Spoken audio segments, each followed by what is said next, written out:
Hello, and today I'm going to be showing you a crisis on the Danube where every single country along or touching the Danube River goes to war. If that means that they have a border with it, like over here, if their country has a large portion of the river in it, like Hungary, or even just a small part of your south contains it, like over here in Ukraine, you will be in this war. Immediately, we start off with the German giant pushing in from the west, capturing a lot of Austria and nearly completely capitulating the nation. However, Hungarian troops simply cannot allow Vienna to fall into German hands, so they push in and set up defensive positions, which will hopefully hold for a little while. Hungary also pushes up and captures the Slovakian capital, Bratislava, which is fairly close to their border. From here, they capture Hungarian majority regions of southern Slovenia, and it really looks like Hungary's having a pretty good time. Meanwhile, Ukraine's having an even better time. They are fairly sectioned off, so they are able to make massive progress, capitulating all of Moldova, which is really just not a threat to them, and starting to push into Romania. Bulgaria actually decides to focus on Serbia, believing it to be a little easier than fighting the Romanians, as Serbia is very, very sectioned off, and Bulgaria also does not want to make too bad of an enemy with Ukraine. Serbia, on the other hand, is hard focusing on Croatia, and a naval invasion of Zagreb allows them to completely destroy the nation.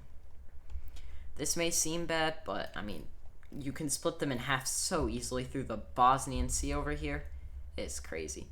Meanwhile, Hungary is getting absolutely, destroyed, demolished, smashed to absolute bits by the German army, which is now militarized to such an extent that they're in superior army and industry is just destroying everybody.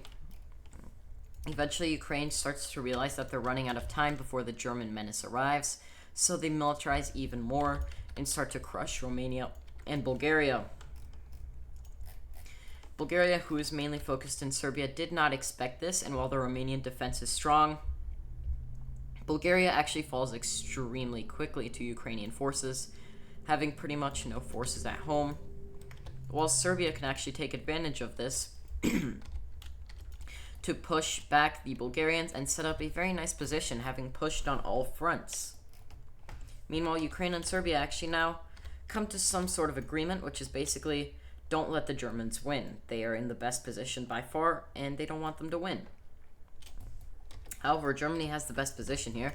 They're sectioned off with a better industry, like I said, even a better military. So they're quickly going to start winning. An invasion of Croatia, similar to what Serbia did, pushes them out of the country completely. Meanwhile, the Ukrainian front actually starts moving to the Ukrainian advantage, with them pushing further and further in. Meanwhile, Germany decides to focus on Serbia, pushing all the way down to the Serbian capital and nearly capitulating the country. From here, Ukraine realizes that it cannot simply push Germany or else they will lose, and instead decide to come to some sort of agreement with Serbia, which allows them to take control of most Serbian lands despite the Germans doing most of the work, which leads to something along this line.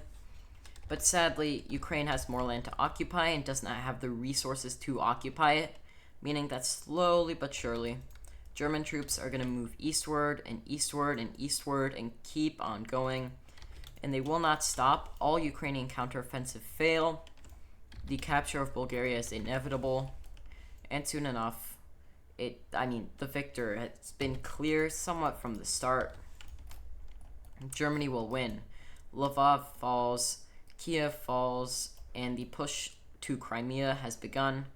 Once the peninsula falls, it's not really, it's still a peninsula here. Obviously, the whole world's just an ocean for some reason. Everyone just sunk, and these countries all went to war. Ukraine capitulates. Yay, Germany wins.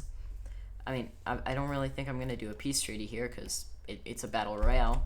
But I do hope you enjoyed, and I will see y'all next time. Goodbye.